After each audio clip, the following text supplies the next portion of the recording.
1 aos Coríntios, capítulo 5, 13. Vou colocar o texto em contexto. Como a comunidade de cristãos em Corinto não se parece em nada com a verdadeira comunidade cristã, sua visão se tornou tão distorcida que seus membros não são capazes de avaliar ou julgar nem mesmo as questões morais mais óbvias, explícitas sob uma ótica cristã. Ó, gravidade aqui. É bem provável que os membros da igreja houvessem se encantado de tal modo com a importância da proeminência, buscavam isso, né? Buscam isso na sociedade o tempo todo, o status, a proeminência social, a ponto de permitir que um membro rico, Corinto, o qual se beneficiava, colocasse de lado até mesmo as diretrizes morais mais básicas. Olha a gravidade aqui, desvio que tinha na igreja de Corinto que Paulo está escrevendo e como apóstolo corrigindo. Vamos ler. Ouve-se por aí entre vocês, ouve-se por aí que entre vocês existe imoralidade. E imoralidade tal como não existe nem mesmo entre os gentios. Isso é, que alguém se atreva a possuir a mulher de seu próprio pai. Olha a situação que se encontrava a igreja de Corinto. Ouve-se dizer aí, estão falando da igreja de vocês, tem um tipo de moralidade que a gente não encontra nem no mundo, nem no meio dos pagãos, os gentios. Tem na igreja de Corinto, e nós vamos ver que vocês estão tolerando isso aí, porque acontecer isso na igreja até poderia, né? Deveria, mas poderia acontecer. A questão é como a igreja trata isso. Estava tolerando isso dentro. Paulo diz assim, ó, essa é tão grave. Tem alguém aí, né, que possui a mulher do seu próprio pai. E vocês andam cheios de orgulho, quando deveriam ter lamentado e tirado do meio de vocês quem fez uma coisa dessa. Nós vamos ver aqui um pouquinho por que o orgulho, talvez, deles. Mas eles não fizeram nada. Em vez de ainda fazer, ainda tinha orgulho por alguma coisa relacionada a esse fato. E eles não tiraram. Paulo disse que vocês tinham que ter tirado essa pessoa do meio de vocês. Olha lá. Como se tratava de um crime, entre aspas, né, de proporções consideráveis, é improvável que a igreja fizesse alarde a seu respeito ou se vangloriasse dele em público, como expressão de liberdade cristã. Então, o que eu estou falando aqui, né? Esse comentarista colocou aqui. É improvável que a igreja esteja se orgulhando disso em si, publicamente. A arrogância e a vanglória provavelmente dizem respeito à proeminência ou posição social dessa pessoa. Então, a igreja de Corinto ela se orgulhava de ter essa pessoa como membro da igreja, porque é uma pessoa importante, provavelmente uma pessoa rica, de importância na sociedade, trazia, né, orgulho para a comunidade de tê-la ali no seu convívio. Mas essa pessoa, esse filho, estava ali é, possuindo a mulher do seu pai. Então, uma situação gravíssima. E a igreja não estava fazendo nada. Por quê? É uma pessoa importante, né, da sociedade. O que eu vou fazer aqui? Ué, não pode estar no meio de vocês. Então, disciplina, né, da igreja eclesiástica. Os coríntios orgulhavam-se de tê-lo como membro de sua comunidade. E, ao mesmo tempo, faziam vistas grossas para seu comportamento moral. Olha como a igreja de Corinto estava ali fora do foco, né? Afastada da verdade, do viver o evangelho da vida cristã. Eu, na verdade, ainda que fisicamente ausente, mas presente em espírito, já sentenciei como se estivesse presente o autor dessa infâmia. Em nome de nosso Senhor Jesus, reunidos vocês, meu espírito, com o poder de Jesus, nosso Senhor, esse tal, né, essa pessoa que estava isso, seja entregue a Satanás para a destruição da carne, da carnalidade, a gente vai ver, a fim de que o espírito seja salvo no dia do Senhor.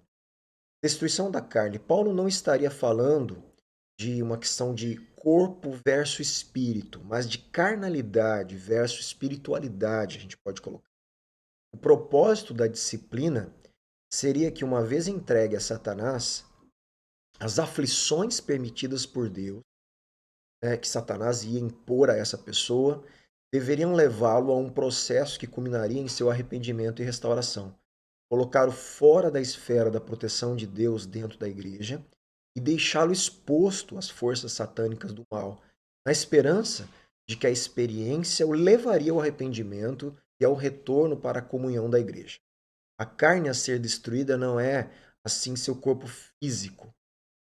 Destruição da carne significa a destruição de sua atitude, da sua carnalidade, sua atitude de insubmissão, desobediência a Deus. Essa é uma possível explicação desse texto para alguns teólogos, tá ok?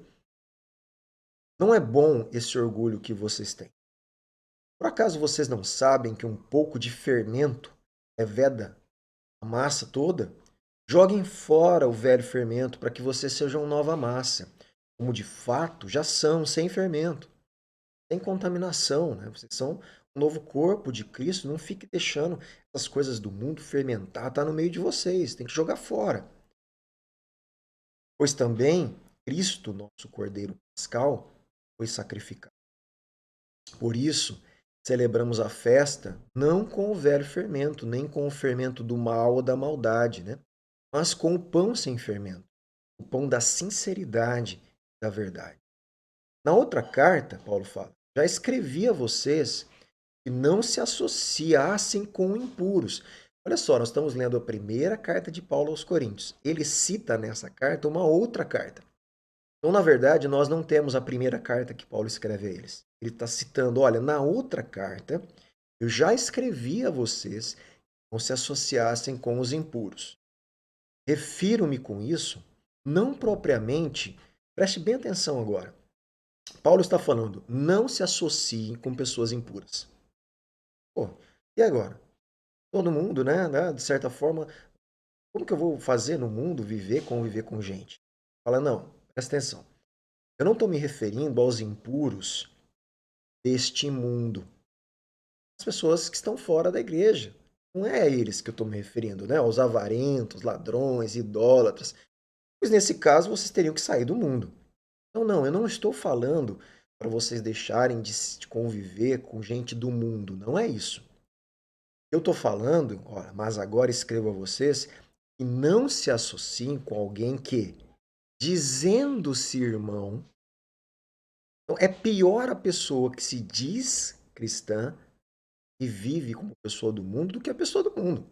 Não, a pessoa do mundo, ué, a gente vai conviver. O que eu estou falando é o seguinte: eu não quero que vocês convivam, se associem com gente que se diz irmão, que está na igreja, né? Mas é um louco da vida, é um devasso, né? Ele é um avarento.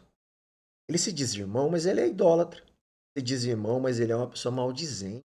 Fala mal de todo mundo, dos outros. Ele se diz irmão, mas ele é um bêbado.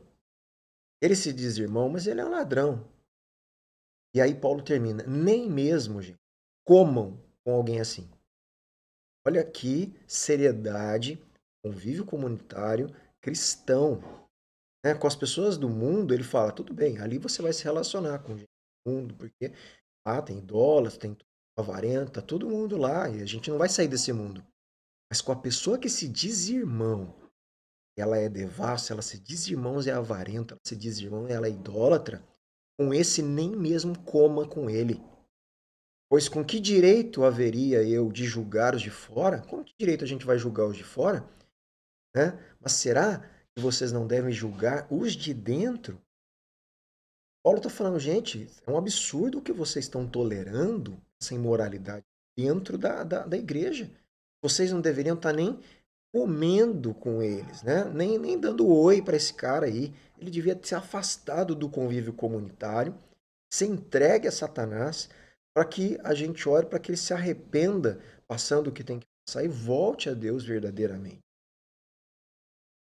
Paulo não está dizendo que deve-se evitar todas as pessoas imorais. Antes, deve-se evitar os imorais que estão na igreja, dizendo-se irmão, fazem essas coisas. Essa distinção deve ser feita na igreja para o bem de sua identidade como comunidade de Cristo. E senão também o mundo olha para de dentro da igreja e fala, pô, é a mesma coisa, né? Eles convivem lá com todo tipo. A mesma coisa que a gente faz aqui, eles fazem lá. E a igreja, ela não pode ser igual ao mundo. Ela era uma comunidade separada, santa, que deve representar bem o Senhor Jesus, Cristo, né, o nosso Senhor, a santidade do Evangelho, certo? Os de fora, esses Deus julgará. Expulsem o malfeitor do meio de vocês. Então, gente, se a gente. Isso é um conselho de Paulo para a igreja de Corinto, mas a gente sabe que isso é um princípio para a igreja cristã, né? Então, como os líderes, como a comunidade, a igreja local que a gente frequenta, deve agir com pessoas que se dizem irmãos, mas continuam cometendo sem nenhum tipo de arrependimento, né? Uma vida, ou na verdade não cometendo, mas vivendo uma vida de imoralidade, de avareza, idolatria, de bebedice, vive bêbado, ladrão, rouba. Então, essas pessoas têm que se afastar da comunidade. Olha só que as questões difíceis, mas é o que Paulo está falando. Isso tem a ver com disciplina eclesiástica, né? Então, vamos refletir sobre isso aí. Como nós estamos na comunidade, né? Pessoas que nós assimilamos na comunidade sem nenhum tipo de disciplina. É importante a gente refletir. E concluindo o texto aqui, de acordo com o ponto de vista teológico de Paulo, se o pecado corre solto, né, na igreja, a igreja não passa de uma reunião social. Não se tornou uma comunidade capacitada, santificada por Cristo. Vale uma boa de uma reflexão. Até a próxima.